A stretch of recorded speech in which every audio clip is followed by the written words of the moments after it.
Café Previdenciário, o podcast do IBDP, Instituto Brasileiro de Direito Previdenciário.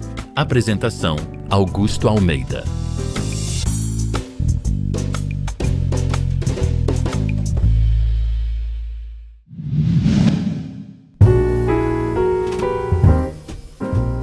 Olá, amigos, tudo bem? Aqui é o professor Augusto Almeida falando e vamos tratar hoje sobre a aposentadoria dos policiais, um tema muito interessante. Mas antes, quero me apresentar efetivamente para vocês.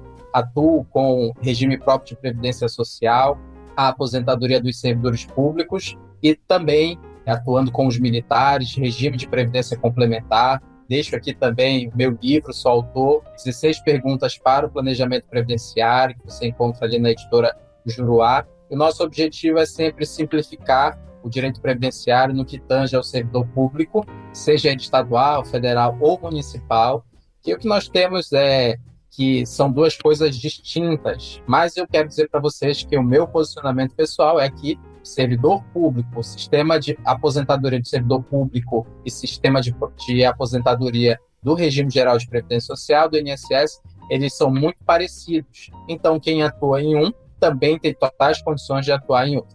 E a gente vai tendo essa sistemática de simplificar o direito previdenciário para que todas as pessoas tenham acesso e, principalmente, quem mais precisa na ponta ali, o segurado, o dependente, também tenha a informação com clareza e com qualidade. E no nosso podcast de hoje nós vamos tratar sobre a aposentadoria dos policiais, tema de grande importância, de grande relevância para o debate. Quando nós realizamos pesquisas no STF, no STJ, encontramos debates muito importantes que tangem ali toda essa área de atuação. Então, hoje a gente vai tomar esse café e a gente vai fazer algumas observações importantes sobre a segurança pública, um tema de fundo, mas sempre aplicando a previdência dentro da perspectiva do direito previdenciário.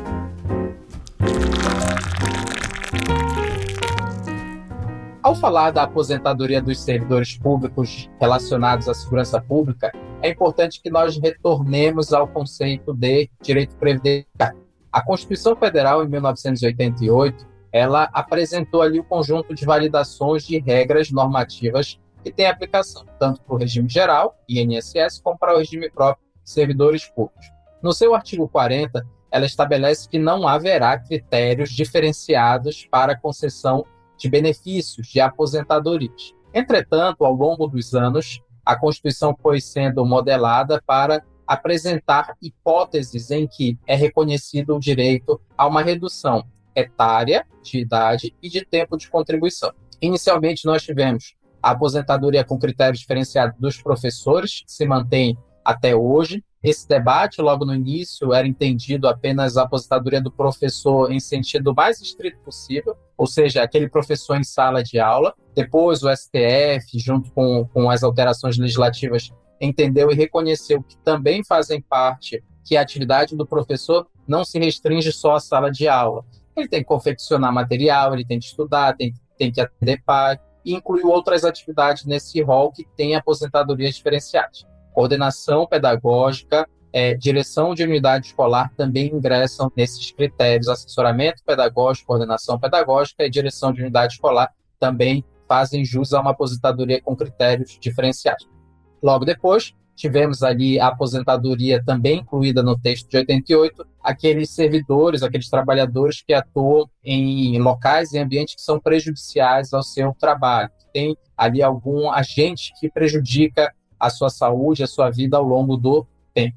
Depois nós tivemos também na Constituição de 88 para os policiais, para a segurança pública de um modo geral, e mais recente nós tivemos a inclusão e a proteção com critérios diferenciados à aposentadoria com deficiência. E aqui vale um debate para você que está nos acompanhando. Por que esse tema da aposentadoria do policial ele tem relevância e importância? É porque ele é o único que não encontra ressonância entre os regimes. Ou seja, eu posso falar da aposentadoria de um professor no regime geral e no regime próprio. Eu posso fazer essa interligação de conceitos da pessoa com deficiência da mesma forma. Das pessoas expostas a agentes nocivos, prejudiciais à sua saúde, seja químico, físico, biológico, também posso fazer essa correlação. entre o regime geral e o regime próprio. Mas quando nós falamos da polícia, nós não temos uma polícia no regime geral. Nós temos ali os vigilantes, que também têm grande repercussão, mas eles são uma vigilância privada, armada ou não, que tem foco na contratação pela administração pública, mas eles não são servidores públicos.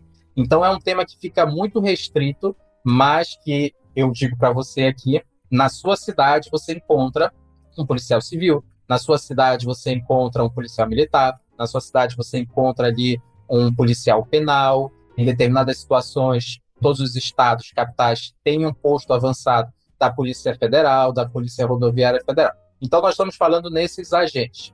E quando a gente fala em segurança pública, logicamente, vem o conceito de que eles correm risco. É uma atividade altamente perigosa, diferentemente das atividades insalubres, em que o agente vai se perpetuando ao longo do tempo. Quando nós temos uma atividade perigosa, essa atividade ela tem um risco fatal único, ou seja, o risco morte. A Constituição, então, ela fez uma previsão no artigo 144 e no artigo 51 e 52 do texto normativo, dizendo quem são essas pessoas.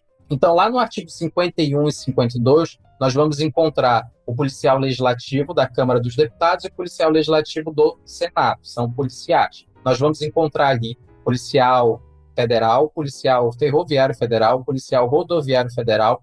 Nós também vamos encontrar ali os policiais penais, que até 2019, com a emenda constitucional 104, eram os agentes socioeducativos e os agentes penitenciários, que agora recebem essa nomenclatura de policial penal. Nós vamos encontrar ali também a polícia civil, nós vamos encontrar a polícia militar e o corpo de bombeiro militar. Dentro desse complexo de segurança pública, nós vamos ter aqui algumas diferenciações. Por exemplo, nós temos as polícias judiciárias. A Polícia Federal é uma polícia judiciária. Nós temos ali também a Polícia Civil sendo uma polícia judiciária. Significa que elas atuam no sentido de colaborar com as investigações com o judiciário na investigação dos crimes, de todos os atos que permeiam a relação com o judiciário. Nós também vamos ter as Forças Armadas, que são Exército, Aeronáutica e Marinha, e nós vamos ter as Forças Auxiliares, que são Polícia Militar e Corpo de Bombeiros Militar. Dentro dessa perspectiva aqui, para você que está nos acompanhando, quero dizer para você que quando nós estamos tratando de um policial militar, quando nós estamos tratando de um bombeiro militar, quando nós estamos tratando ali de algum oficial das Forças Armadas, eles não se aposentam. A aposentadoria é um instituto próprio, tá? Polícia Ferroviária, Polícia Rodoviária, Polícia Federal, Polícia Civil, Polícia Penal. Aqueles agentes que são do Corpo de Bombeiros, da Polícia Militar, eles vão primeiro para uma reforma, que é uma espécie de involuntariedade temporária, ou seja, quando eu vou para reserva remunerada, eu estou afastado das minhas atividades, mas temporariamente. E quando eu vou para a reforma, é porque eu não tenho mais como retornar para a minha atividade militar. Então, o policial civil, ele se aposenta. O bombeiro militar, ele é reformado ou vai para a reserva, mesma forma que o policial militar. Então, nós temos esse conjunto. E como nós estamos falando em segurança pública, eu trago aqui, que é um ponto de reflexão, e eu acho que quem vai nos acompanhar também vai chegar a esse entendimento, e os guardas municipais. Como é que fica essa situação dos guardas municipais? Se a gente pensar por característica inicial da atividade, os guardas municipais, eles nascem ali nas cidades cumprindo um papel mais de guarda patrimonial. Então, o guarda municipal, antigamente, ele ficava na escola, ele ficava na praça, no parque, ele tinha uma função mais restrita. Entretanto, com o avanço da cidade, com o crescimento das cidades, as cidades pequenas que passaram a ser médias e as cidades médias que passaram a ser grandes, inclusive as cidades pequenas que não são grandes, mas têm problemas sociais de cidades grandes, essa guarda municipal ela começou a ter um trabalho ostensivo. Então, ela não faz mais guarda de patrimônio. Quem faz guarda de patrimônio é o vigilante, que está lá no regime geral, que nós falamos ali inicialmente.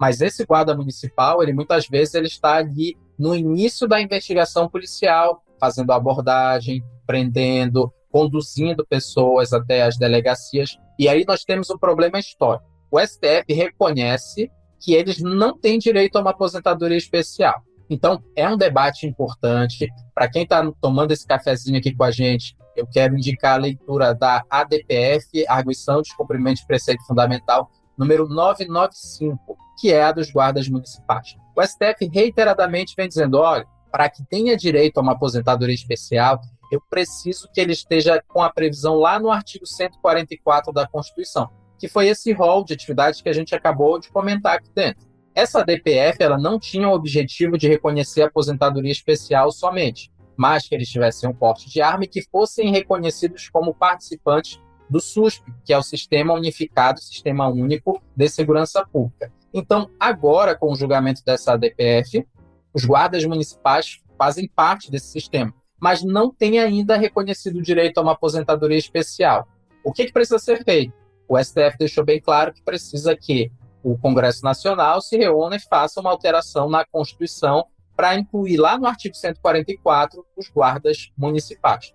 Esse é um tema de grande interesse e relevância, porque quando a gente fala em segurança pública, nós não falamos em momento algum em servidor municipal. Nossa conversa é sempre em servidor público federal e servidor público estadual, em razão do que determina ali a competência individual e compartilhada de segurança pública. É um tema, é um ponto que você que atua com regime próprio, que quer atuar com regime próprio, é um ponto que a gente tem que deter esforços, porque a nossa intenção, enquanto operadores aqui do direito, não é desfazer injustiça, mas é corrigir pontos, ou seja, o guarda municipal não cumpre a mesma função de segurança pública, ele não está ponta a ponta na investigação, no combate à violência e colocando a sua vida em risco também, já que para ele até é permitido agora o uso de arma, que anteriormente não podia. Então é só fazer a correção para que nós tenhamos uma equidade entre as Forças Armadas. E colocar esse ponto aqui, que é sempre um ponto de interesse dos colegas, sobre a aposentadoria especial do guarda municipal. E aí a gente vem avançando.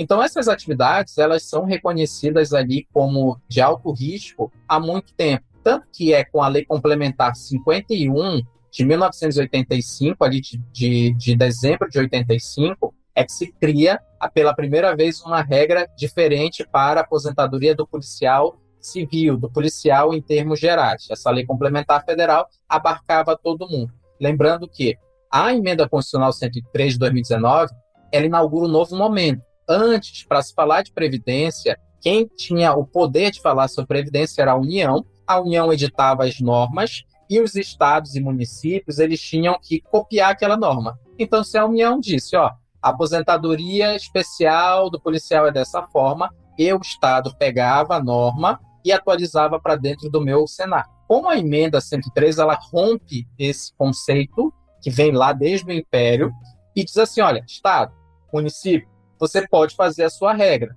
Você pode, inclusive, não fazer. Se você quiser ficar com texto revogado, fique com texto revogado. Se você quiser fazer uma cópia integral da minha norma, pode fazer. E se você quiser uma norma diferente, faça. Mas observe algumas coisas aqui em normas gerais que eu não permito. Como, por exemplo, eu não permito que você crie uma aposentadoria especial para os oficiais de justiça, que também são um grupo que também pleiteia aí há muito tempo uma aposentadoria especial, o oficial de justiça que vai dar o cumprimento às ordens da justiça, e muitas vezes ele está exposto, muitas vezes não, todos os dias ele está exposto.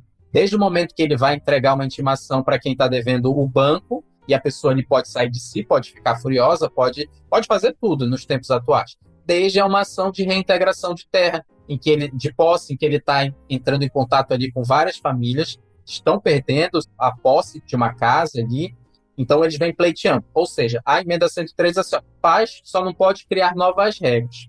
Como nada tem previsibilidade, eu quero trazer aqui só para efeito de curiosidade, o Senado Federal, no final do ano passado, aprovou a aposentadoria para os agentes de endemia, para os agentes de saúde, batendo de uma vez, de uma tacada só, 2 fundamentos, ou seja, não inovem na aposentadoria e também não criem aposentadorias por categoria profissional. O que o Senado fez? De uma vez só, ele atacou esses 2 pontos, para a gente ver como é dinâmico a questão do direito previdenciário, seja para o servidor, seja para o trabalhador, na condição ali de empregado, de contribuinte individual. Então, nós temos essa perspectiva. Então, lá de 1985, nós temos a primeira regra. E se a gente parar para pensar aqui do ponto de vista temporal, a Constituição é de 88. Então, eu tenho uma regra em 85 e uma Constituição em 88. Nós estamos diante de um problema, porque a norma ela é anterior à norma integral, a Constituição é que traz o pensamento doutrinário do Constituinte. Só que o STF foi acionado nessa situação de intertemporalidade para dizer o que ele entendia. O STF foi claro e taxativo. Olha, a Constituição de 88 ela recepciona a Lei Complementar 51 de 85. Então, não tem nenhum problema para que vocês utilizem aqui essa legislação como parâmetro. Não tem que alterar nada, continuem com ela. E aí a gente faz um novo recorte. As mulheres não tinham previsão dentro dessa regra. Nós tínhamos uma aposentadoria para os homens. Logicamente que a inserção da mulher na atividade policial foi incluída um pouco depois, mas só em 2014, por intermédio da Lei Complementar 144 do mesmo ano, é que foram criados critérios diferenciados para a mulher que atua como policial. Então, durante muito tempo, a legislação foi se reformulando e esses critérios apresentados, tanto na Lei Complementar 51 de 85 como na 144 de 2014, elas apresentavam o seguinte critério: olha, você precisa ter tempo de contribuição, e nesse tempo de contribuição, você pode ser integral trabalhando, ou você pode trazer tempo lá do INSS, de outras atividades que não sejam de atividade policial. E aqui eu estou trazendo esse elemento para um outro ponto.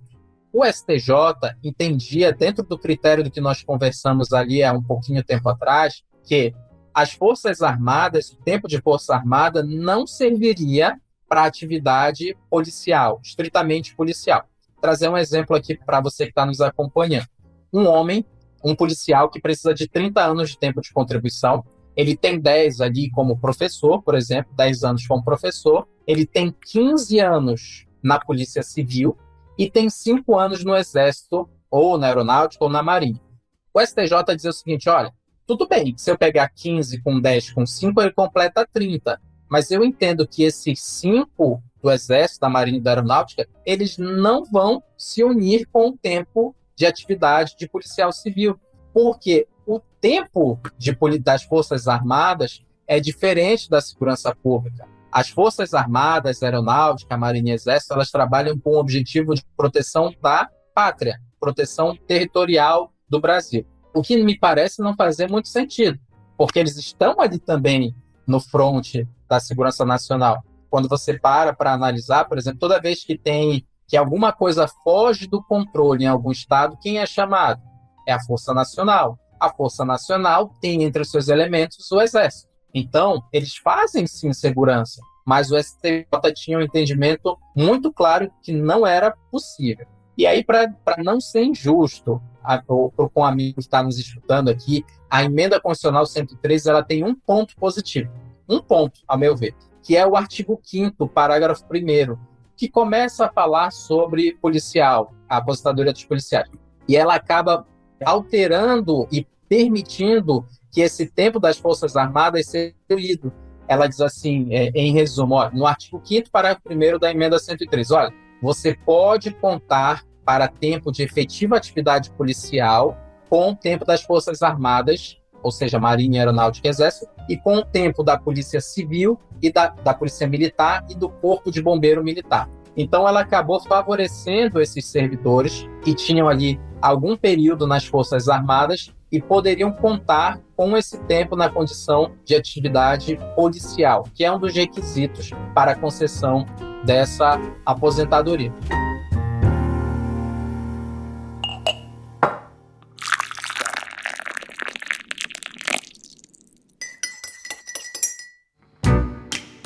Então, nós tivemos esses fatos, essa linha histórica que foi se desenvolvendo e chegamos na reforma da Previdência. Aqui, para o amigo que está nos acompanhando, a reforma da Previdência estabelece esse novo paradigma que nós conversamos e ela traz as regras, alterações apenas para os servidores federais e para o regime geral.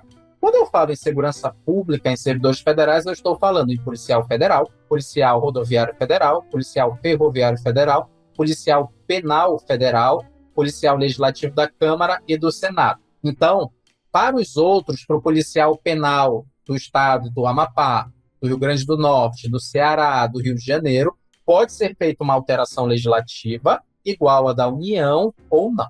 Então, a gente caminha dentro do texto, e aí a grande surpresa da reforma da Previdência no que tange aos policiais penais. Ela trata o homem e a mulher da mesma forma, porque é um ponto característico também muito, muito debatido e consolidado, que desde 1988, o legislador ele tem reconhecido o critério etário de diferença entre homens e mulheres. Então, ele cria diferenças. Por exemplo, a idade, até a emenda 103, o homem se aposentava aos 65 anos e a mulher aos 60. Então, nós temos aqui um critério de diferença entre homens e mulheres de 5 anos. Se for na aposentadoria do professor e da professora, 60 anos para o professor, 55 para a professora. Então, nós vamos mantendo ali uma assimetria, uma diferença etária de 5 anos, que também se estendia para o tempo de contribuição, uma redução de 5 anos. Quando a gente vai olhar o texto da emenda 103, no que tange aos policiais, você tem que procurar o seguinte texto: o artigo 5º e o artigo 10º da emenda 103. Lá no artigo 10º, nós vamos encontrar a regra transitória. A regra transitória é aquela regra que é válida para os novos servidores que ingressaram após a data vigência da reforma, ou seja, a partir de 13 de novembro de 2019, eles entram na regra transitória, que tem esse nome de transitória porque ela está aguardando a norma que virá. Então, ela tem um status ali de provisório. E também temos a regra de transição, essa contida no artigo 5º caput e parágrafo 3º da Constituição. Ali na regra transitória, ele estabelece 55 anos de idade para ambos os sexos. Na regra transitória, ou seja, para novos servidores, o policial federal vai se aposentar, o homem e a mulher, com 55 anos de idade para ambos os sexos. Quando a gente vai para a regra de transição, nós temos também, no caput, 55 anos de idade para o homem e 55 anos de idade para a mulher. E a diferença vem só na questão do tempo de contribuição, que a gente vai já avaliar. E na regra de transição, ele faz 53 anos para o homem e 52 anos para a mulher. É lógico que esse tema chegaria à discussão no controle concentrado do STF para avaliar a validade efetiva desse texto, que se transforma na ADI, na Ação Direta de Inconstitucionalidade 7717, que foi ali interposta pela Associação dos Policiais Federais, dos Policiais Federais Organizados em âmbito nacional, para questionar essa quebra de assimetria que era já muito bem fundamentada entre homens e mulheres. O ministro Flávio Dino foi o relator desse processo e, liminarmente, ele já reconheceu que aquela norma estava em contrariedade com os princípios normativos do direito previdenciário. Para você que está nos dando a honra aqui de acompanhar o nosso podcast, a gente tem sempre dois lados da mesma história, dois argumentos. Quando foi feita a reforma da Previdência, o que o legislador olhou? Disse assim, a gente precisa observar que a mulher tem uma expectativa de vida muito maior que o homem. Então, quando uma mulher se aposenta, ela receberá o benefício por muito mais tempo que um homem. E como a gente tem que manter esse equilíbrio financeiro e atuarial, vamos equiparar a idade para que a gente consiga ter sobrevida no sistema previdenciário. Aí, importante, vou fazer uma parte aqui.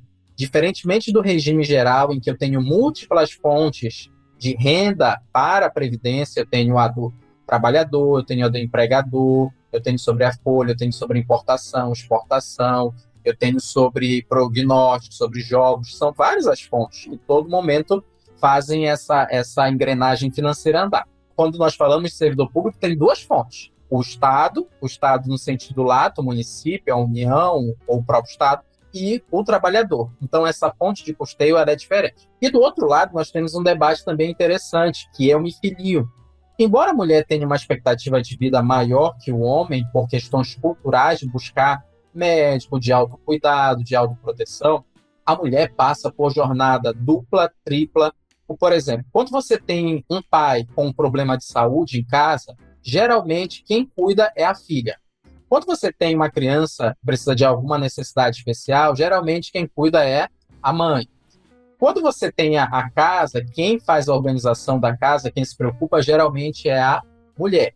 E também nós temos conhecimento, que é claro para todos, que a mulher tem períodos hormonais que afetam todo o seu dia a dia, que são os períodos ali hormonais da mulher, e que ela passa por alterações sensíveis e importantes. Então, não dá para fazer essa conta de que, olha, vamos equiparar a idade porque ela vive mais. A gente tem que olhar, na verdade, para o dia a dia. A sobrecarga da mulher é muito maior. Ela não encerra o trabalho, chega em casa e vai assistir um jogo. Até se ela quiser fazer isso, é legítimo. Mas ela geralmente não faz isso. Ela vai cumprir ali outros papéis, outras funções dentro de casa, e a gente tem que levar isso em consideração. O ministro Flávio Dino leva para o plenário, e o Supremo Tribunal Federal, por unanimidade, reconheceu, foi um dos poucos pontos que ficaram reconhecidos a inconstitucionalidade da emenda 113, ele disse assim, isso aqui é totalmente inconstitucional, não posso colocar a mesma idade, porque quando eu olho para a regra geral, eu percebo que o legislador, ele mantém uma equidistância, que antes era de 5, agora, porque a idade da mulher sai de 60 para 62 e a do homem permanece de 65. Então, o que ele diz, o Supremo? Diz assim, minimamente tem que ter uma diferença de 3 anos de idade entre homens e mulheres. Só que aí causa um problema, amigo acompanhante. O STF, no cumprimento da decisão, diz assim, Congresso, faça uma norma. Só que o Congresso não é obrigado a fazer a norma no tempo que o STF quer. Nós estamos falando de uma decisão ali que já tem mais de um ano. E o Congresso nada fez e provavelmente nada fará nesse sentido. E aí entra um outro tema que deve ser debate de um outro momento, quando a gente fala, olha, o Supremo legisla, mas nesse caso ele precisa legislar, porque ele disse assim, olha, as regras que foram apresentadas de aposentadoria para os policiais, elas são inconstitucionais, cancela, suspende a eficácia dessa norma. Só que eu não posso legislar, e o Congresso Nacional faz no tempo dele. Aí os policiais iam ficar sem norma para se aposentar. Então, isso aqui que nós estamos conversando é muito importante. Eu quero falar com um colega que está nos acompanhando. Olha só, o quanto é importante a análise desses casos, porque lá no final, na ponta, nós temos um policial que todo dia sai para trabalhar, que tem riscos graves, eminentes, e que ele sequer sabe como será a sua aposentadoria. Então, é um campo que eu convido os colegas que já atuam, que não atuam, para passar a olhar com carinho, para os colegas que atuam, que continuem com essa energia para que a gente continue tendo um debate tão importante. O Supremo Tribunal Federal, então, disse o seguinte, olha, eu estou cancelando a eficácia dessas normas, mas, União, quando você for conceder um benefício, conceda com uma diferença de idade de 3 anos, ou seja, 55 anos para o homem e 52 anos para a mulher. Então, esse é o parâmetro de aposentadoria hoje entre o policial homem e a policial mulher. 55 anos de idade para o homem e 52 anos para a mulher. O Congresso Nacional, quando ele for editar normas, ele pode, inclusive, fazer uma idade maior. O que nós entendemos com a decisão do Supremo é que tem que manter no mínimo esses 3. Mas se ele quiser diferenciar em 1, ele pode. Se ele quiser diferenciar em 2, ele pode. Porque o STF disse assim, olha, nós tínhamos uma tradição que era de 5, agora é de 3. Mas é uma tradição normativa, é um princípio, é um costume, que também é fonte de fundamentação das decisões, costume, que é você aplicar uma diferença entre homem e mulher para reconhecer essa relação que existe de fato entre homens e mulheres. Então, o que nós temos? Temos vários estados que pegaram a norma federal e aplicaram. E olha só o que está acontecendo. A norma, a emenda constitucional, é de 2019. Nós estamos em 2026 aqui conversando agora. E tem policial, mulher, que foi aposentada com a regra geral. Olha que debate profundo que a gente precisa ter. Como é que fica o ressarcimento financeiro dessa servidora, que por conta de uma norma inconstitucional, teve que esperar 2, 3 anos? Isso aqui é muito importante, esse debate. Os estados foram editando as normas, seguindo o que o STF tem dito. Então, os estados que fizeram reforma e colocaram idades iguais para o homem e para a mulher, tiveram que fazer suas alterações. E isso, logicamente, vai ter uma repercussão severa dentro do campo do debate do direito previdenciário. E quando a gente pensa nessa sistemática de freios e contrapesos, de análises, é importante que o legislador ele tenha essa compreensão de que algumas normas são vitais para o desenvolvimento daquilo que já foi construído em matéria previdenciária. Então, essa concepção de igualdade dos gêneros, ela não existe do ponto de vista previdenciário. Não existe do ponto de vista previdenciário. Ela necessita ser preservada. Então, para quem está tomando aqui o cafezinho com a gente, passo essa sugestão. Depois que você terminar aqui a nosso podcast, procure a ADI 7727, faça a leitura aqui, trazendo a sempre boa lição da professora Melissa Pohlmann. Não leia só o enunciado, vá na ratio decidente, leia o texto da decisão, que você vai entender efetivamente sobre igualdade de gêneros previdenciários e também, mais importante ainda, o histórico das aposentadorias dos policiais. Mas é claro que a gente não encerra o assunto nesse ponto de vista. Essa é só a primeira metade do que mais importa para o servidor. Nós falamos de regras de acesso do servidor para essas aposentadorias. Mas, no fundo, a decisão desse servidor é financeira. E aí a gente entra num outro ponto de debate que eu quero trazer para vocês, que é o tema 1019 do STF, o chamado overruling, quando há uma mudança integral do entendimento do Supremo sobre determinado caso do Supremo ou do STJ. Então já anota aí, tema 1019 do STF, para a gente já caminhar para concluir nosso debate sobre esse outro aspecto que é tão importante, critérios e regra de cálculo.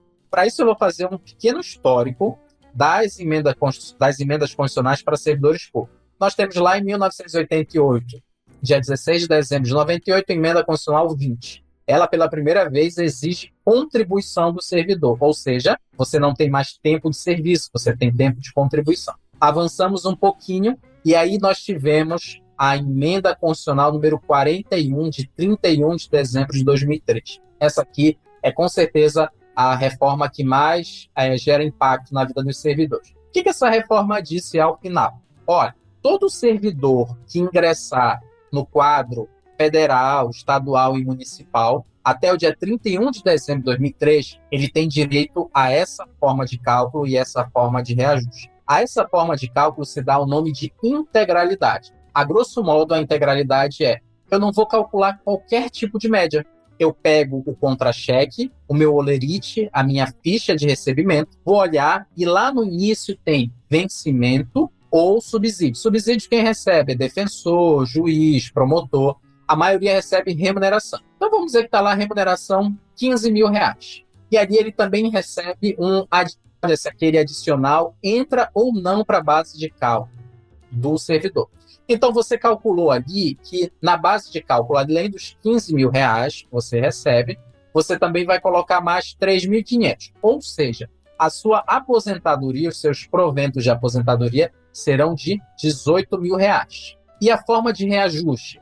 Toda vez que houver um aumento concedido para quem está trabalhando, então, por exemplo, um policial federal ou um policial penal de um estado determinado, o governo ele se aposentou agora em 2026. Em 2027, o governador vem dar um aumento para o policial penal de 15%. Ele vai ter direito a esse aumento mesmo não estando em atividade. Essa é a paridade, é uma forma de reajuste. Para quem ingressa após essa data, ou seja, a partir de 1º de janeiro de 2004, o cálculo é como no INSS, média. Pego as contribuições a partir de julho de 94, ou a partir das contribuições, se for posterior a essa data, e vou fazer um cálculo da média. Aí, quando nós estamos falando de servidor público, é identificar se no Estado segue o padrão ainda de 80% das maiores contribuições, com descarte de 20%, ou se 60% da média sem descarte. Ou outros estados que incluíram outras formas, como 70%, 80%. Faz a média. E o reajuste é aquele mesmo reajuste segurados do INSS, seja o segurado ou o dependente. Então, a forma de cálculo é pelo cálculo da média e o reajuste é pela atualização do INSS.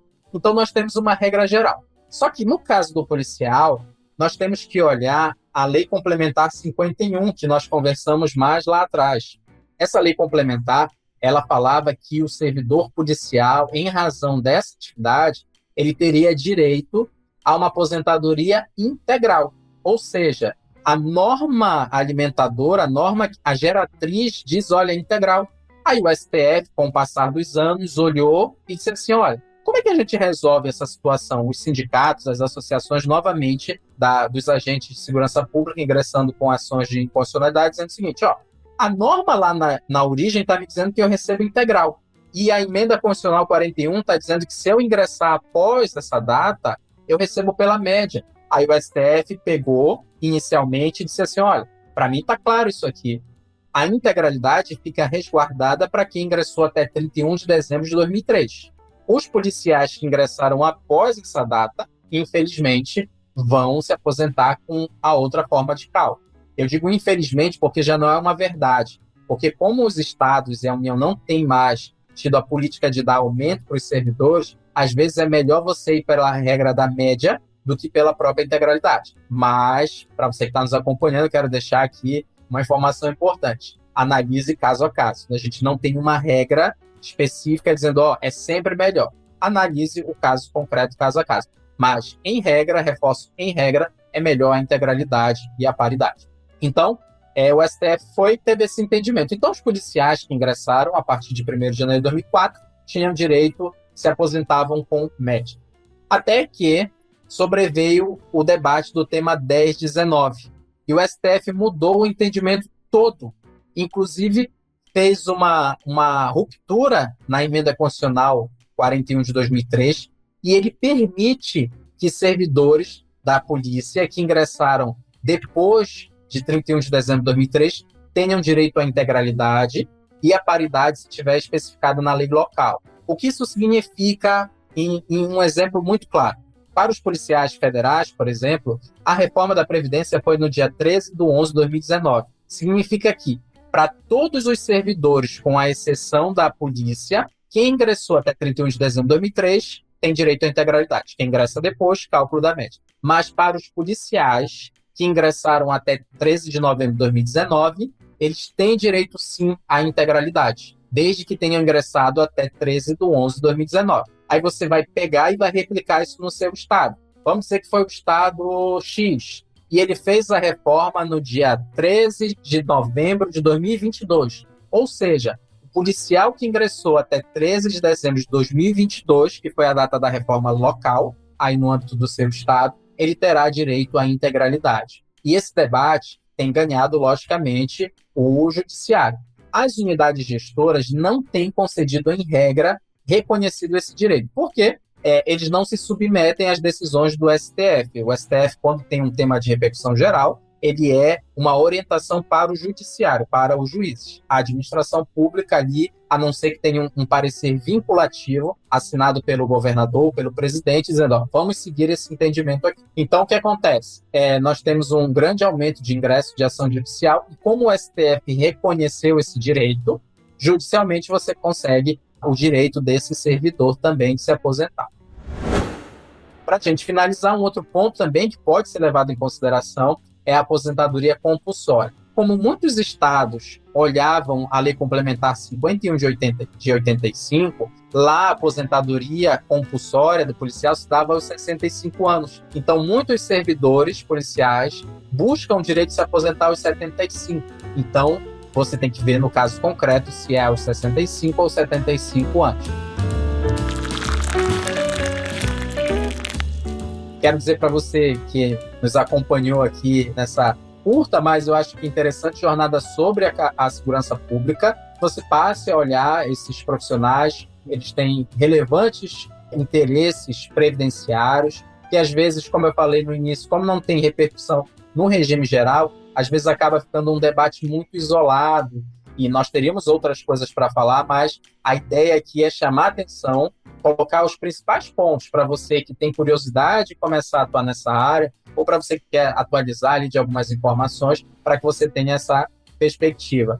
E dizer que vai ser uma alegria saber que você está ali tomando um cafezinho, tomando ali um refrigerante, uma água, na academia, no momento que você tem para se atualizar, recebendo essa mensagem e dizendo que esse é o nosso intuito aqui no Instituto Brasileiro de Direito Previdenciário, é trazer o debate. Nós não temos um lado efetivo, mas nós colocamos a posição conforme a legislação é aplicada e conforme os tribunais decidem. Então, agradecendo e deixando um forte abraço aqui para vocês. Fiquem com Deus.